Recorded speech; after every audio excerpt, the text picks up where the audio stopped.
Hi friends! Welcome to Growing as Grown-Ups, where we believe each of us has the opportunity to keep growing in ways that can fundamentally improve our life effectiveness, our leadership influence, and our well-being. Through interviews, stories, and practical principles, we explore how you can accelerate your growth and unlock your potential to make the difference you want to make. And now, your hosts from the Leaders Lyceum, Dr. Sarah Musgrove and Dr. Keith Eigel. Welcome back to Growing as Grown-Ups, everyone. This episode is coming out on November 3rd, which if you live in the United States is Election Day. And we thought because this is such a big day in American society that we would take a little deviation from our normal podcast strategy where we've been interviewing leaders about their personal journeys and how they have grown through challenges and bring in Dr. Karl Kuhnert, who is a friend of both of ours, a colleague of ours, who has been a big influence in the work that we do, and also the co-author of the map along with you, Keith. And he is going to just have a conversation with you in this podcast that I think is going to be so great and so timely for people to just challenge them in the way they are thinking about the election and what is happening and all the division in the country. And I think it's a good way for our listeners to look at a challenge that they are facing right now in a new way and use just this election as an opportunity for growth. Yeah, and I think we talk a lot about challenge and contradiction over time, and for, I don't know, maybe half the country, they are feeling or worried about challenge and contradiction that they don't want coming their way. And for the other half of the country, there may be some sort of a celebration like, hey, we won, but I think there's an opportunity for growth in both of us. And that's kind of what we structured the conversation around a little bit. Let me introduce Karl to the audience real quick. Karl was the chair of the Industrial Organizational Psychology Department, where we both got our degrees at Georgia. He was on the faculty there, Sarah, for 30 years. Five campus-wide teaching awards. Just a person of great influence in the system, in the area of leadership, his publications, his journal articles, all of these kinds of things. He retired from UGA after 30 years, and he is now a professor of the practice at Emory, but he has also gotten a professorship appointment in the psychiatry department at Emory as well. And Karl is not only a dear friend, he was also my major professor, which was just a total privilege for me to be sort of under his leadership. But then over the last, we were just counting, over the last 25 years, we've known each other for almost 30 years now, but over the last 25, we've been working together, helping grown-ups keep growing. And it was just such a treat to just sit down and have the kind of conversation that we so often have when we're just in the car driving somewhere together. Yeah, I mean, it just really, there's just so much good stuff in your conversation. It was fun for me to get to listen to the two of you talk kind of like a fly on the wall and hear just the wisdom that you both share. One thing I do want to say to our listeners before we jump into that interview is that there is some reference in what you and Karl both say about something specific to our curriculum, about leader levels and the differences between the inside out and the outside in levels, and level 2, 3, 4, 5, which we haven't yet gone into detail on this podcast. And then Karl also references a different piece of our curriculum, which is where we really talk about the importance of curiosity and active listening and seeking to understand, which is a really level 5 mindset, but we can engage in that skill early on. And so I just want to say to our listeners, if this is stuff that's interesting to you, if you want to learn more, if you want to go deeper, we have a bunch of resources for you on our website. One thing I would really encourage you to think about is that we have just launched our online course it's called Challenge to Change, and it's about how to help you lean into the challenges that you are facing in life and change and grow and become more mature. And in that course, we cover both the leader level models and this active listening, curiosity, mindset, and practice. And so if this is something that you think would help also enhance your effectiveness as a leader and your growth, we'd really love for you to check that out. And if you sign up before the end of the year, we have a discount code for you. It is podcast50 for 50% off the enrollment cost of this class. And so check it out on our website, growinggrownups.com. And we'd love to get you in there and help you continue on your journey. So with that, let's just jump in and hear Keith's conversation with Dr. Karl Kuhnert. Karl Kuhnert, what a pleasure to have you with us today. Well, it's great to be with you, Keith. And oh, by the way, when you set this up, I was thinking to myself, do you realize that it's been since March that we've seen each other? Yeah. Right. And I'm not sure if in our entire tenure that we've ever gone 7 months. No, I don't. Without shaking your hand. I know.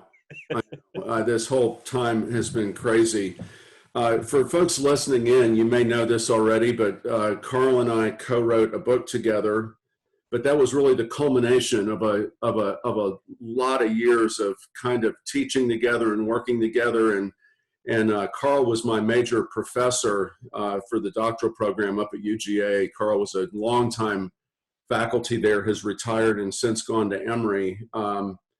But we are coming up on 30 years of kind of focusing on leader levels and lens change and transformation and how do grown-ups grow in the context of leadership. And as this podcast airs, we're recording it actually about 3 weeks prior to the election, but it is going to air on election day, Karl. I thought it might just be fun. This is going to be a challenge for so many people. In some ways, the country seems kind of evenly split, right? And as polarized as I think it's ever been in my lifetime. And I think there's a relationship between where someone is on the developmental journey and how something like this actually winds up impacting them. So maybe over the course of the next 45 minutes, we can kind of get your take on some of this, talk a little bit about how we think this is going to impact people at different levels. I think just as importantly, what can they do to actually use this as a growth opportunity during this time? So as we come up on this season, Karl, what's your kind of overarching thought? Yeah, well, I have been thinking about this, really since the pandemic. And what is really kind of really had me think deeply about this is that I actually went to the doctor yesterday for my annual physical, I call my 100,000 mile checkup, and and I asked him, I said, like, what's new for you here in your office? What are you seeing that's really different? And I could have predicted this. I should have predicted this, but he says, you know what I'm seeing a lot of? I'm seeing a lot of people coming in here with essentially chronic anxiety. And I said, is that's really new? He says, yeah. He says, there's a lot of, he says, I've been, I've been writing quite a few prescriptions for anti-anxiety medicine, more than I ever have in my career. And again, it shouldn't surprise us. I mean, right? I mean, we're 7-8 months into this pandemic now. It's sort of unrelenting and still raging through our country. We've also we've got the social injustice, which has really surprised, I think, a lot of people. I actually thought that many of these issues we had, if not behind us, at least not that far behind us. But as it turns out, we've got a lot more work to do. We've got 11 million people unemployed. The economy is not in great shape. And so for the doctor to say anxiety is the thing that he's seeing the most of, it doesn't surprise me. But this really, I think for me, it really impacts when we have this much anxiety, what it does, right? And what it does in organizations and what it does for institutions is it really limits the quality of communication people have with one another. I see, I think we're not as open with one another. I think it's hard to do the kind of things we're doing over Zoom. Relationships are really, it's hard to build new relationships, and and I think what happens is that, the Zoom, while it is convenient, a lot of what we need is more connection with each other, more dialogue. And I think all of this, this kind of the social isolation, we're certainly seeing this with our high school kids, our kids really struggling with being so isolated. So I think this is the context, right? This is the context in which leaders are trying to lead. And more than ever, and we'll get to this, more than ever, we need to have differentiated, level 4, level 5 leaders helping us get through this. Yeah. Do you see, people have heard me talk about it in previous episodes of the podcast, and for those who have read the book, they get it. But how would you put into words what the relationship of this anxiety, the challenges that we're facing on so many fronts? Again, this is going to be airing on election day. And so there's going to be, I think, probably no resolution in terms of what I'm hearing right now, at least for a couple of days beyond when this thing airs, maybe much longer. But will you put into your own words kind of how someone at level 3, level 4, and level 5 sort of just the differences in the way you see them absorbing this kind of challenge? Yeah. And as you know, I actually like to talk about this, and when we're doing our programs together, we talk about leader levels. But I find for most of the people I talk with about this, I really like to use the word maturity. And because we all kind of understand, and we all know leaders who are quite immature in the way they see themselves and others. And so what we desperately need are leaders that are more mature, and which we talk about as level 4, level 5. And by the way, I mean, just what this is, and my explanation of this, these are fundamental ways in which we see ourselves and others. This is on a continuum. And our growth, by the way, is really derived from the challenges and contradictions in our life. Our ability to learn from our mistakes, to learn from others, to get, when we get feedback from others, that we take these opportunities to really grow. And and part of me, and this is the really hopeful part of me, is in some ways, I'm not sure we really need a curriculum out of a book right now, because we're living in our life right now is the leadership curriculum. It's all in front of us, right? Yeah. It's all in front of us. And we have obstacles that we have to confront every day, and we have to decide whether we want to live into those and use that as an opportunity to learn, or we can, crawl up in a fetal position and just hope this thing gets over it someday soon, right? Hatches, right? And just try and, muscle our way through it without really dealing with it. Yeah, and the changes that are happening, Keith, and again, we talked about these social changes, but I have to tell you this, because I'm kind of knee deep in this whole artificial intelligence area now, and this is also very scary for people. I've never given a talk, Keith. This is fun. I don't think I've mentioned this to you, but I've never given a talk where, when I now talk about AI, people look at me and I can see they're interested, and then they look away. It's like they're scared, right? I don't want to hear this. Oh, that's interesting. No, I really don't. And so, this whole time we're going through, right? By the way, this pandemic, what it's doing is actually fueling change. The things, for example, that just one example is we have new classrooms at Emory that are what we call hybrid classrooms, where we have we can seat 30 people in the room. And then on the back of the wall is another 40 screens where people can zoom in, right? And what's so amazing is how this pandemic has sort of accelerated this change. I mean, you could always see this sort of change coming, but what's happened is we had a problem, right? We couldn't put, 70 people in a room together. And so we had to figure out how to do it differently. And in 6 months, we have a whole new way of teaching. Yeah. Right? I mean, it's like, oh my goodness, what's going on here? And it's just, this pandemic has accelerated change.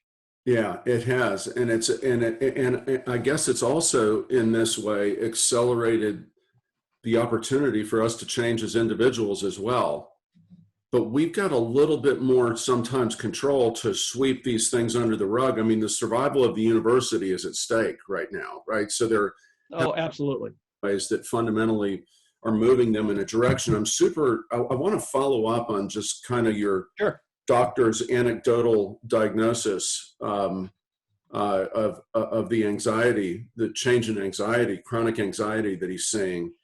And so often, Karl, we talk about this sort of outside inness of the lower levels of development, level 2 and level 3. But I would say that most of our audience between the ages of 25 and 50, I think more than half of them are still struggling or finding themselves in a place of sort of outside inness, being done to, almost a victimhood.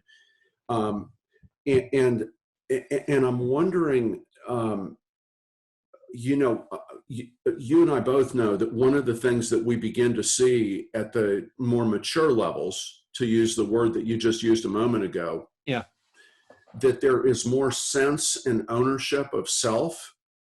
And I'm wondering, do you believe that there is less anxiety at the higher levels because it's not so determined by these really deeply shifting circumstances that are surrounding us? Oh, that's, yes. We have some recent data on this, and it's absolutely true that the more mature leaders are actually less stressed, have less anxiety at this point, because they actually see this. They actually see this time as an opportunity. And there are people, by the way, I mean, there are companies who are actually doing better now as a result of the pandemic. Right. And I mean, there are people who see this again as an opportunity to really change things, to accelerate change, to predict where their business is going. Yeah. Right. Where are my customers going to be in? Well, they've changed in 6 months. Where are they going to be in the next 6 months? And how do I meet them? How do I meet these new customers in terms of what they need? Yeah. And so this is it's very true. The level, we talk about the more immature leaders, the level 3, level 2, for them, it's really all about the noise. It's all about everything happening around them. And what's happening is they're getting pulled in so many different directions, which in part is creating the anxiety. Right. Yeah. Yeah. And it's really, this is the time where I think the best leaders stand up, right? Leaders actually serve as an immune system for their institutions. Go a step with that. Yeah, keep going. Yeah, no, they are. They're there to help make sense and actually point to where the signals are, not to be caught by the noise that's surrounding all this pandemic and stuff. And so, what's important here, right?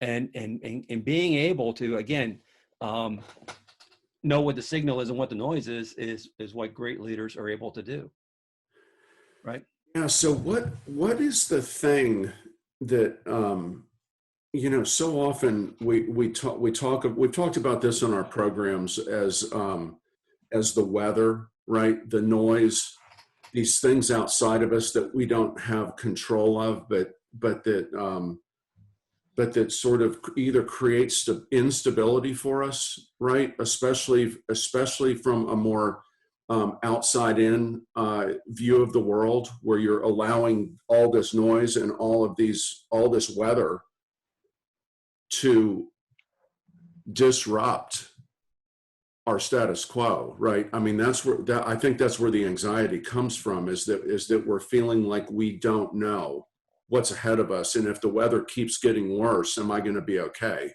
Right. What is what's your take on what folks can do who find themselves even recognizing in themselves this anxiety that they're feeling, to say sense of victimhood is maybe too strong of language, but it's in that neighborhood. No, I agree with that. And again, okay, we can, bring this back to the election, right? Yeah. How many people do you hear nightly on the news blaming someone else for what's happening? As you mentioned, we've got a divided country, right? And this divide is not talking to each other. Yeah, right? it goes back to one of your early comments that we're not communicating. No, we're not. And I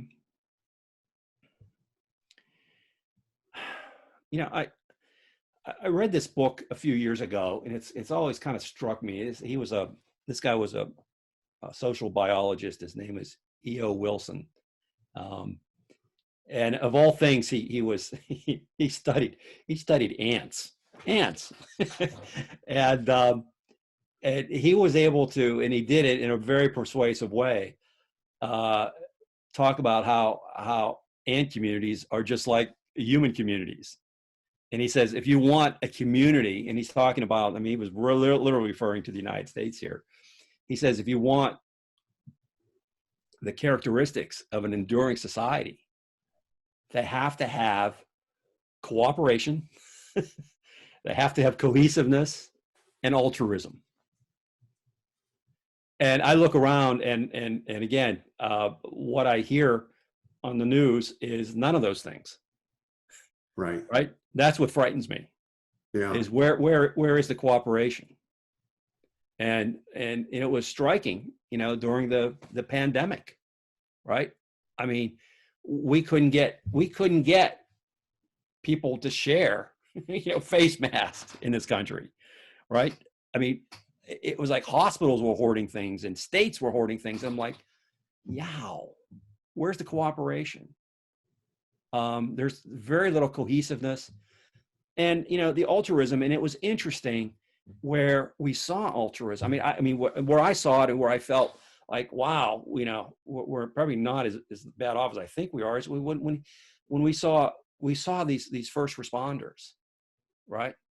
And what they were doing, and the hours and hours these physicians were putting in, much to their own, literally to their own health.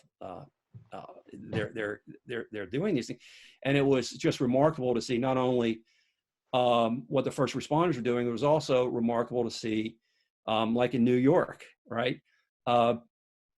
People opening their windows and clapping for staff changes at the local hospital, right? It was awesome, right? And I kept thinking, I said, wow, we need this on a national level, right?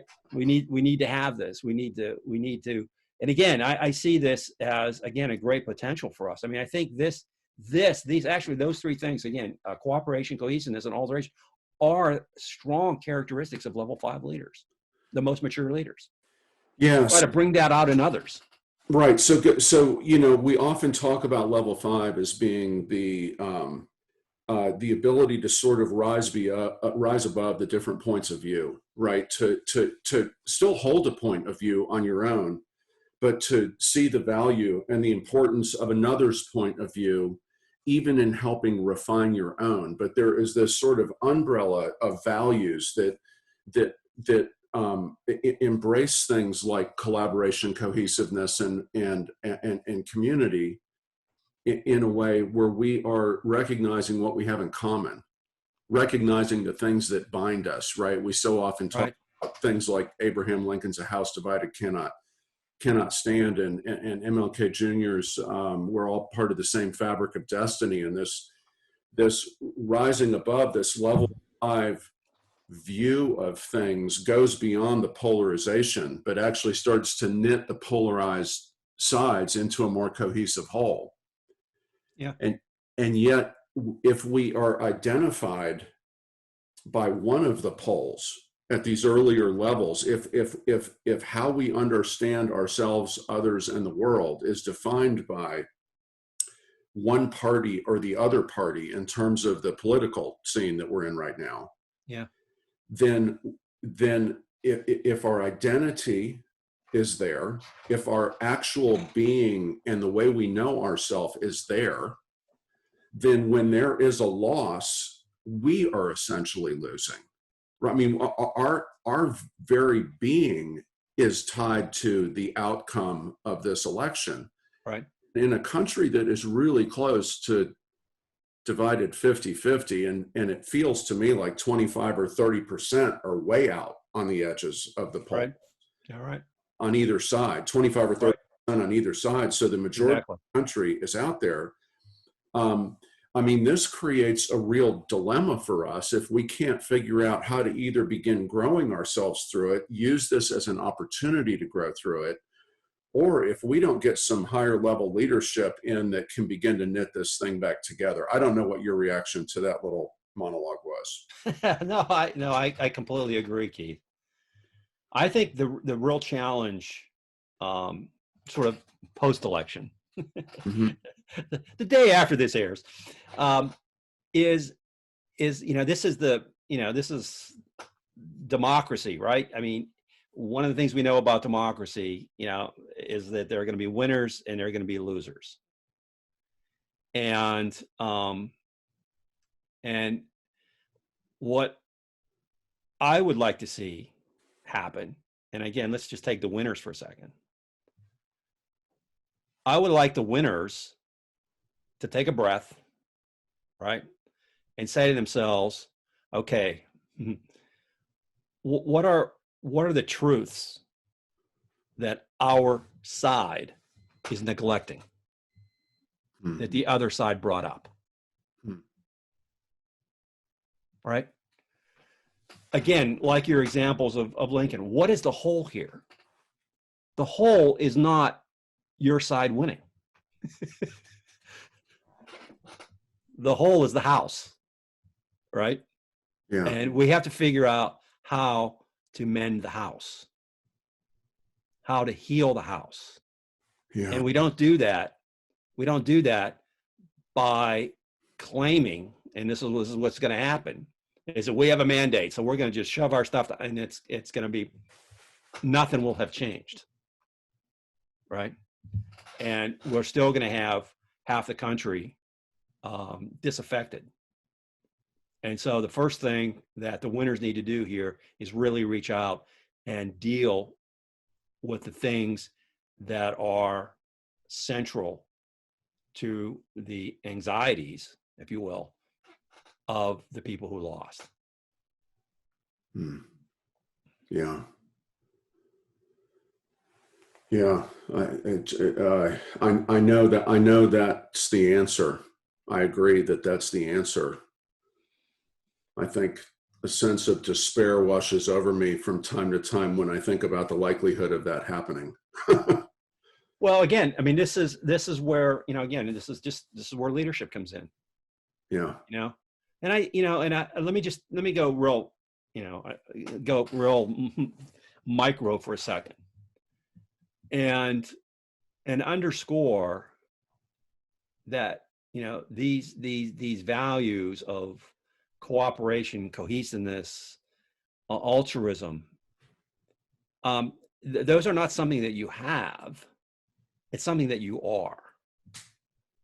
And I actually, this is a practice for me. I'm in a lot of meetings. I'm engaged in in discussions and debates where I often find myself in the minority, and it's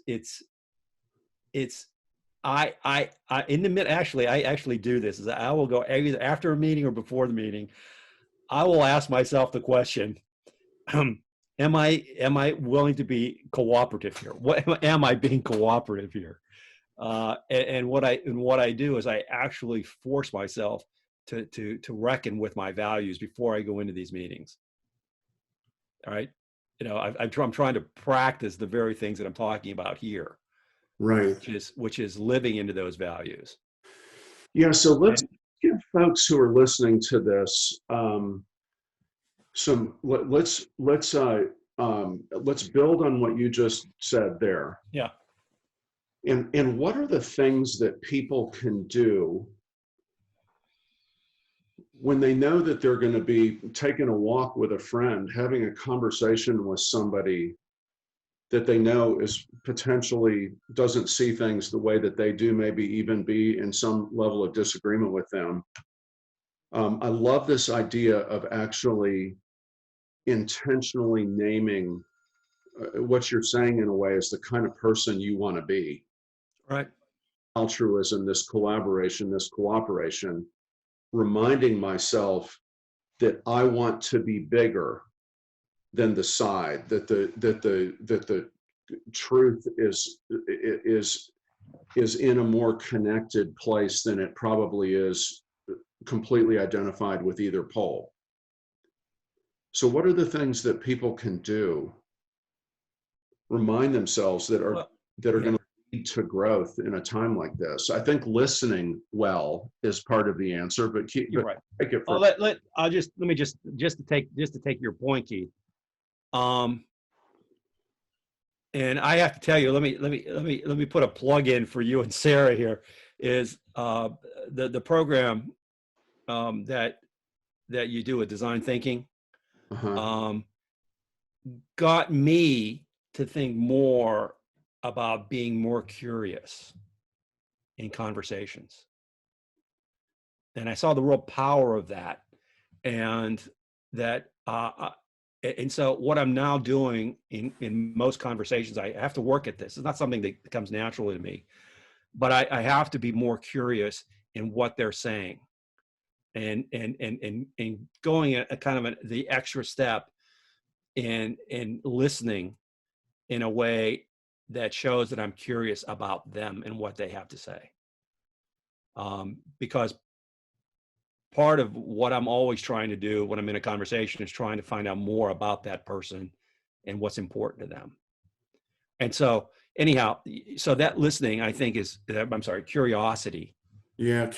In listening is really fantastic.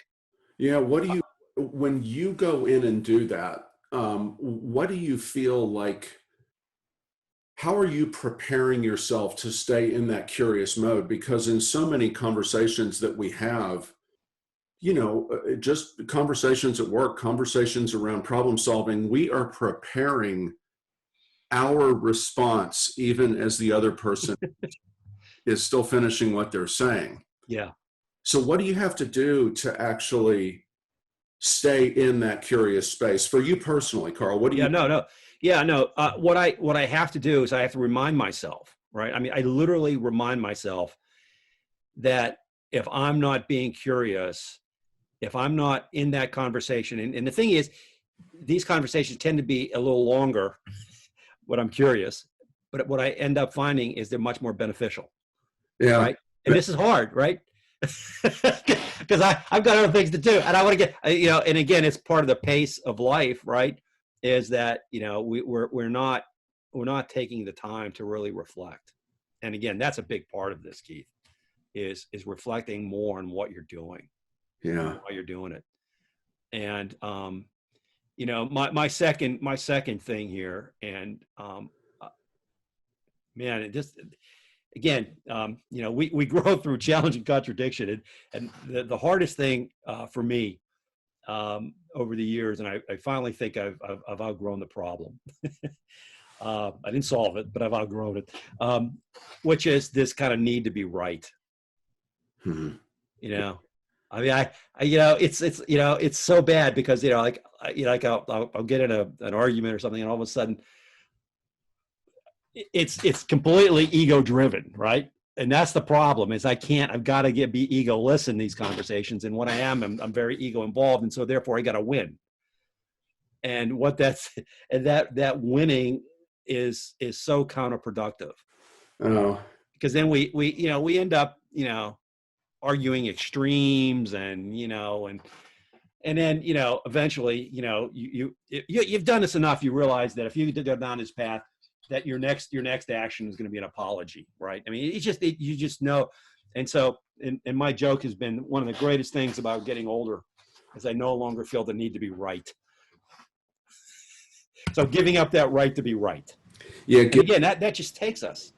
And so let me contextualize this just a little bit in the leader levels model, which is what the book, The Map, is about, right? Is about this journey from this outside in. It is protecting this identification that we are just subject to in a way, right? It's just it's doing something to us, and the real developmental, the growth-oriented challenge is to ask ourselves the questions like, who do I want to be in the middle of this? What's the story I want to tell? What am I learning new about me in this? And questions that drive toward a more inside-out answer. But there are also people listening to this podcast that have been inside out for a long period of time. They know who they are. We call them level 4 leaders or level 4 sense makers, there's this kind of groundedness. I've decided where I am, but when we decide where we are, we believe that's the right way to be, right? And that's where the rightness comes from. And in order to keep growing from that position, I've got to give up the right to be right. It's not saying that I'm going to be wrong, but I've got to loosen my grip on my rightness. And you and I often talk when we are with groups, we talk about people who don't grow in that way are the cranky old people that we meet, right? They're the ones who have doubled, tripled, quadrupled down on their way. And again, which only creates the polarization. And the best thing we wind up doing, Karl, is from that position, the best thing we do is we wind up managing our differences. Exactly. Right? Let's agree to disagree. But there's no taking it to a higher level. Correct. For folks who know that they are in that situation where they know what they hold to be true, folks, the opportunity for growth in that environment is to begin to loosen your grip, not give it up, but loosen your grip on your rightness, to give up to some degree the right to be right. And Karl, that opens the door for curious listening. That's right. And you made a comment that I have to prepare myself that it's going to take longer to stay in this place of curiosity. But don't you believe that that's ultimately, in the short run, way less time spent on this? Oh, absolutely. Yeah, no, it's because it's also it's in the long term, it's actually more efficient. Yeah. And that it seems counterintuitive. Because if I'm spending more time here, how am I going to catch this time up later? And what happens is it does, because communication is much better. And, things get dealt with earlier. I mean, it's just over time, you'll find that taking the time to listen and to be curious pays dividends. Yeah. So over the next days, weeks, or months, folks, what we can do to keep growing as grown-ups, regardless of our place on the journey, I think, right, is that we could actually take responsibility for deciding, I want to explore how the other's perspective makes sense to them, right? I want to stay curious with you long enough that I now have this sort of aha about how you're making sense of the world. It's like, oh my gosh, I get it now. Because so many of the people that we love, that we hang out with, that we're related to, we know them to be good sense makers in so many areas of their lives, right? But when it comes to a point of disagreement, it's like, well, that doesn't make any sense. But what if we took responsibility, right? Because that's all we can take responsibility for. We can't make them take responsibility. We can invite them to, but we can't make them. But what we can take responsibility for is ourselves, and decide that we're going to be curious listeners and to try and understand where they're coming from. And, you know, I don't want to get on too big of a soapbox about this, but there have been times that I've wanted to, like I have some kind of control over this, but just sort of, you know, bolt the doors of the nation's capital and say, you're not allowed to come out unless you can tell me exactly how the other makes sense of their position. Yeah. And don't you know, a larger whole would emerge from that, and we can create that larger whole amongst ourselves. Boy, that's well said, Keith. You know, we know that the most effective leaders, the most mature leaders, take more rather than less responsibility for things around them. And while that's easy to say, you know, an example that we've used frequently is that there's always someone in any office that you would rather not see or not deal with, right? That would rather duck into the bathroom in the hallway than meet this person, even though they're in the same company. Mm. And the challenge here is, can you be more rather than less responsible for that relationship? Because you know that the strength of the company actually in some ways depends upon your relationship with people you don't know as well. Yeah. And so, yeah, it's a real challenge, but that, and that, you know, that would be so, it's so important. Again, you know, for the winners of this election is to now be responsible for the whole, that is for the country. Yeah. Right. And what a challenge that would be to say that, look, this is our responsibility here, is to mend this country. And what's it going to take? Yeah, and so we can wish that at the national level, right? But I think the thing that is so powerful in what you're saying is that most of us are part of a family unit. Most of us in the who are engaged in the community are part of a friend group. Most of us who work in an organizational setting or even volunteer in that setting are part of a team, right? If we're part of that organization, at the next level, we're part of the company or the whole organization or the larger community. And then you can begin to scale that up, that we're also members of our state, our country. Sure. And if you want to just go ahead and push it out, we're citizens of the world. Right. Right. So as we don't need to wait for the winner of the election to do this.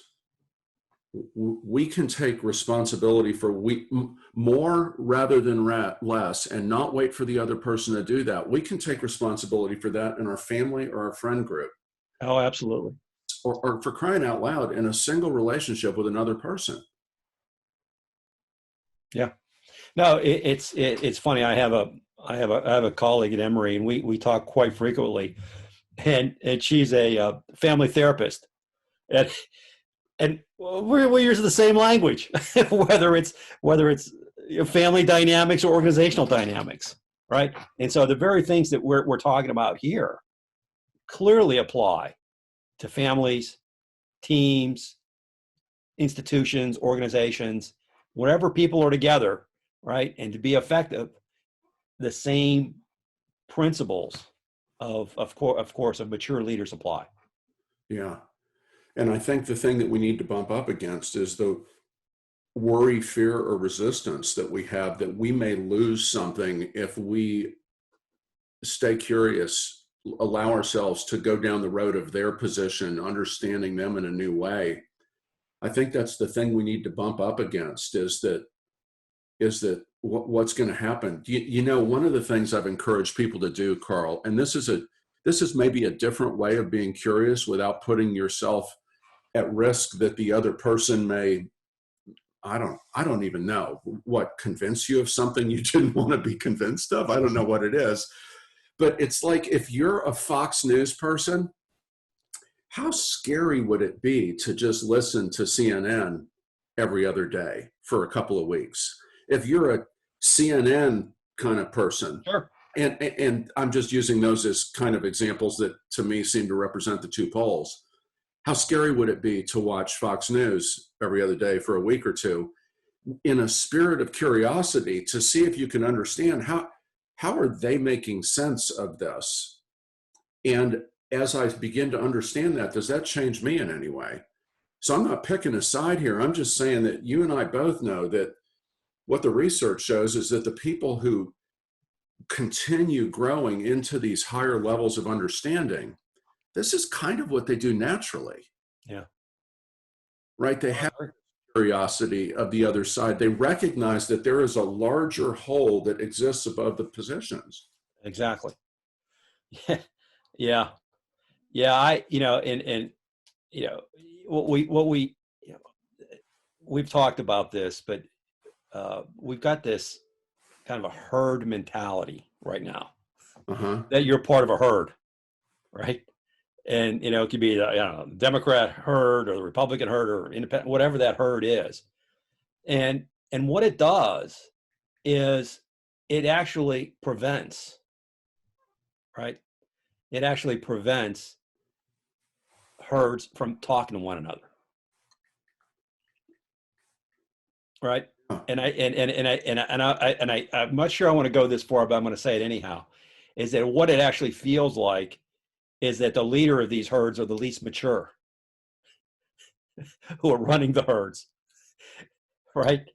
And what happens is much of our conversation has been debased or has been minimized, and we end up in a place where the only thing that matters is winning. Yeah. Yeah. So, our side winning. Yes. And there does appear to be almost an immaturity that doesn't make sense. A lot of times for the identified leaders on both sides. I mean, surely there are exceptions, and I know that there are exceptions to that. Karl, you made this quote by heart, right? Because we've talked about it before, but this so reminds me of Martin Luther King's quote. Do you know it by heart? Because I go ahead. Yes, but go ahead.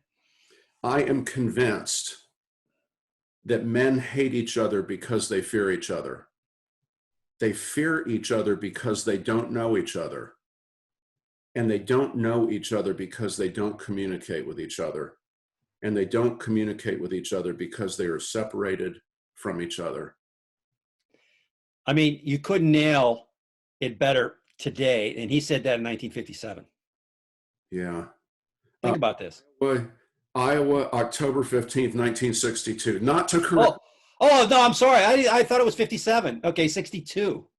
Yeah, October 15th. He may have said it several times, actually, but October 15th, 1962 at Cornell College in Mount Vernon, Iowa. But I'm sorry, this is what we've been saying for the bulk of this conversation is absolutely this separation. And I guess here's the thing. Again, this is airing on election day. I think it's going to be potentially, from what I've heard, days, weeks, or months before we understand the outcome, unless something happens where it landslides one way or the other.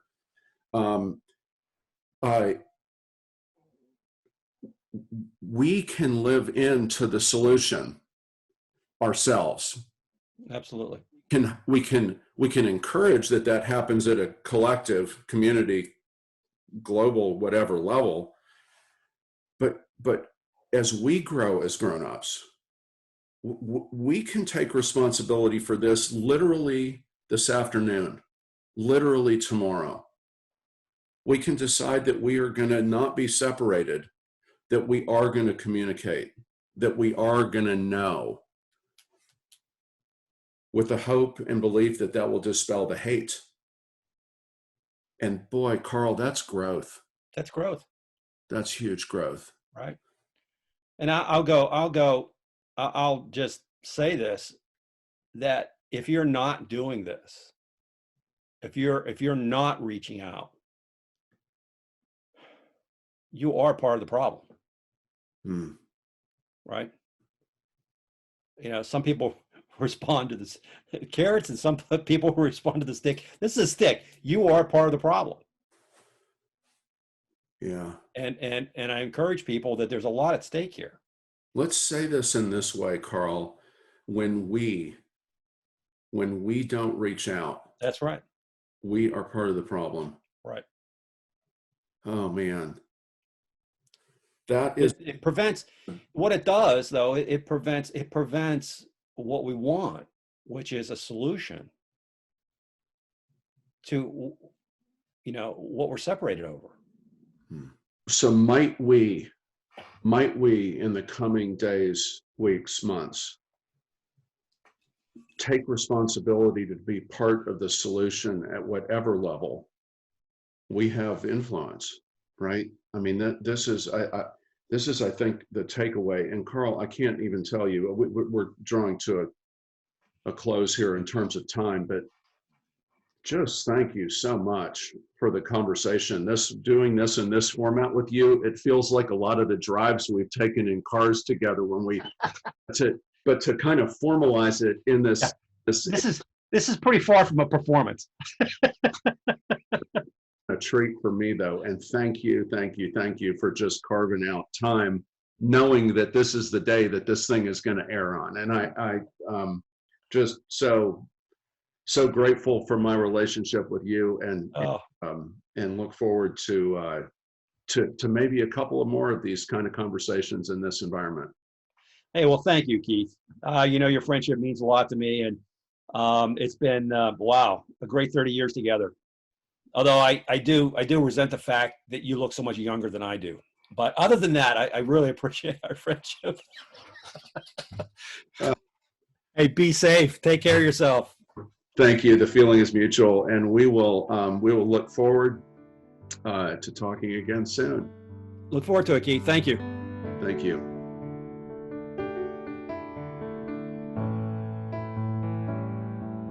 Keith, that was such a great conversation with Karl. And I think it was such a great example of this level 5, this more mature way of understanding the world that I just don't think we get to hear enough of, at least in the media and in the big public conversations that we're having about these topics. And one thing that just really struck me was through both you and Karl and your take on what's going on in the election and what our country needs is this idea both of rising above differences instead of taking sides in the polarity of winners and losers that comes with a democracy, of saying, let's rise above and let's find the commonalities. And in the challenge that Karl threw out there of, if you are not reaching out and trying to understand the other, you are part of the problem. And it's like, oh man, right? So often we want to say they are the problem. They are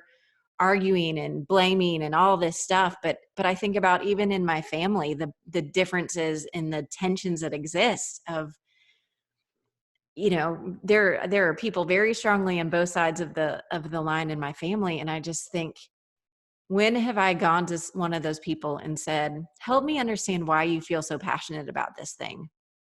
And it's like, okay, I must be part of that problem because I'm not trying to bridge those gaps. And so I just thought that was a great challenge. And I would encourage our listeners to think about that for themselves, right? This idea that one of you said it, the most mature leaders take more rather than less responsibility for the things around them. And it's like, this is a hard time to do that, but it is what we need to do.